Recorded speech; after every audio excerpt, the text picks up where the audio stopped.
Bonjour à tous, bonjour David Lisknar, vous êtes évidemment en direct depuis Cannes où se poursuit le festival. Alors, on est quasiment à mi-parcours, quel premier bilan vous en tirez? Bonjour. Alors, moi, j'ai pour coutume de jamais tirer de bilan pendant le match, puisque le match se terminera le week-end prochain. Mais sur ce qui concerne la mairie, d'abord, sur le plan logistique, sécuritaire, les choses se passent bien. La ville est très fréquentée et surtout, ce que l'on constate, c'est que le rayonnement artistique du Festival de Cannes, c'est ce qui compte. Que l'on aime ou pas la manifestation, qu'on la trouve trop glamour ou pas assez, trop intello ou pas assez, qu'importe. Le rayonnement du Festival de Cannes est aujourd'hui évident. C'est l'événement culturel mondial le plus médiatisé. C'est plus que jamais vrai. Et je crois que c'est important pour la France parce qu'il faut aussi savoir savourer un savoir-faire français en matière événementielle. En matière justement de sécurité, on sait qu'il y a une menace particulière en ce moment en France. Est-ce que c'est très compliqué à sécuriser de votre côté avec les forces de police? Ça fait longtemps, malheureusement, qu'il y a une menace particulière, notamment une menace terroriste. Il y a également les volontés de certains, parfois, d'instrumentaliser l'événement pour en faire le porte-voix de leurs revendications. Et puis, il y a la sécurité, le tout venant. Moi, ce qui me préoccupe, c'est la sécurité dans toute la ville de Cannes, pas simplement sur la Croisette ou sur le Palais des Festivals, qui est une espèce d'écosystème très particulier. Cannes est une vraie une ville avec des quartiers divers, avec un taux de pauvreté élevé, 21%, contre une moyenne française de 13,8%.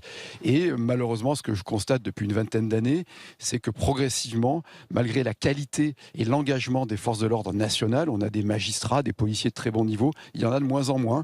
Il nous manque, au moment où je vous parle, par rapport à il y a 10 ans, 52 policiers au commissariat central de police nationale, 33 enquêteurs. On manque notamment d'enquêteurs et c'est cela qui me préoccupe tout au long de l'année et pas simplement pendant le festival. David Lisnard, le corps des deux gendarmes qui ont été tués en Nouvelle-Calédonie ont été rapatriés ce matin. Sur place, les gendarmes continuent d'essayer de casser, de démanteler les barrages, notamment sur la route entre l'aéroport et Nouméa. L'ordre républicain sera rétabli quoi qu'il en coûte, a dit le haut-commissaire. Est-ce que cette réponse est à la hauteur, d'après vous? Je ne sais pas, moi, vous savez, toutes ces formules, l'ordre républicain, quoi qu'il en coûte, nous serons intraitables, comme ce fut le cas aussi à l'égard des assassins, des meurtriers, des agents de la pénitentiaire. Toutes ces formules comme cela, moi, elles n'impriment plus. Ce que je veux voir, c'est que l'ordre tout court soit rétabli. Je pense bien sûr aux familles de ces gendarmes, et c'est l'occasion de rappeler notre soutien aux forces de l'ordre. Je pense aussi aux 33 maires de Nouvelle-Calédonie, et quelles que soient les circonstances, inondations ou émeutes urbaines, ou là, situation insurrectionnelle, les maires sont toujours en première ligne et vous me permettrez de leur exprimer mon soutien et le soutien de l'Association des maires de France. Qu'est-ce que Et vous puis disent pour le ces maires reste, sur place justement de la tout cela situation? révèle un délitement qu'elle est complètement chaotique. Voilà. Mais je n'ajouterai que des éléments au constat que l'on fait. C'est chaotique. Les enfants ne vont plus à l'école, les commerces sont fermés. Il y a des dizaines et dizaines de barrages qui sont mobiles de surcroît. C'est-à-dire que les émeutiers sont très mobiles. Donc ils recréent des barrages là, un peu plus loin de l'endroit où ils sont supprimés par les forces de l'ordre. Et les maires sont face à cette réalité comme tous les habitants de Nouvelle-Calédonie. David Lisnard? La problématique pour nous aujourd'hui, en Nouvelle-Calédonie, c'est une vision exacerbée comme à Mayotte. C'est celle effectivement de rétablir l'ordre dans la rue, l'ordre dans les comptes aussi, l'ordre dans la justice au service de la démocratie et de la liberté. Notre société va très mal. Est-ce qu'il faut, oui ou non, retirer cette réforme qui vise à élargir le corps électoral? Quel est votre avis? C'est ce que demandent des présidents de région d'outre-mer. Moi, il y a un principe de base. J'ai un principe de base, c'est d'être constant dans mes principes et pragmatique et de toujours m'adapter à la réalité. Aujourd'hui, la réalité, c'est que je pense que cette réforme, elle ne passera même pas le Congrès, puisqu'il y a eu une volte-face, d'ailleurs très surprenante, du Rassemblement national, qui vote à l'unanimité la réforme et qui, 2 jours après, se positionne contre. Donc la réalité, c'est que je pense que l'exécutif et la majorité relative, c'est-à-dire la Macronie, vont comprendre qu'ils se sont mis dans une impasse par un manque de savoir-faire, puisque ils ont voulu passer en force. Je crois que ce qu'il faut, c'est 2 choses. D'abord, effectivement, soutenir l'État lorsqu'il veut et rétablir l'ordre sur le terrain, c'est la base. Et le deuxième élément, c'est prendre une initiative politique immédiate de discussion avec les forces en présence, et puis quand même un peu écouter peut-être ce que les Néo-Calédoniens en dire, qu'ils soient les Kanaks, on les entend, mais aussi les Caldoches, et peut-être qu'une solution d'apaisement est possible aussi venant du terrain.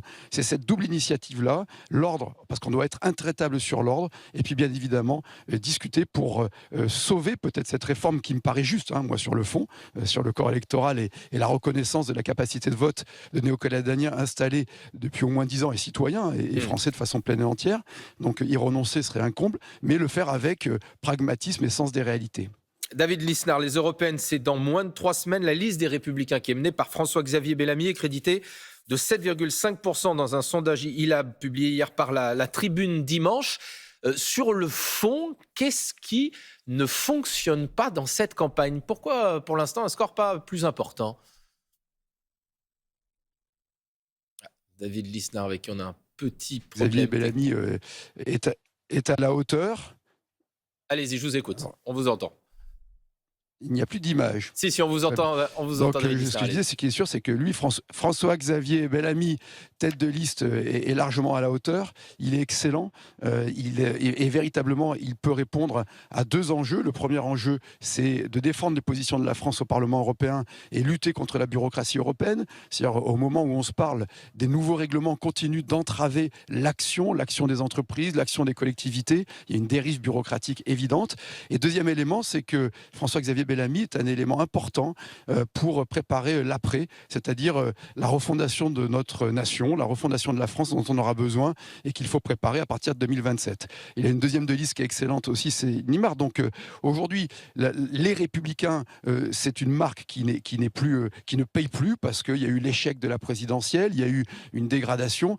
Mais qu'importe, moi ce qui m'intéresse, c'est qu'on fasse le meilleur score possible aux européennes et je soutiens évidemment très fortement François-Xavier Bellamy et surtout que l'on arrive à proposer une alternative crédible, forte, pour remettre de l'ordre en France. Et on aura besoin de personnes talentueuses comme François-Xavier Bellamy. David Lisnard, on connaît désormais justement toutes les listes pour les européennes. Il y en a l'une d'entre elles qui s'appelle Free Palestine, qui est menée par l'Union des démocrates musulmans français.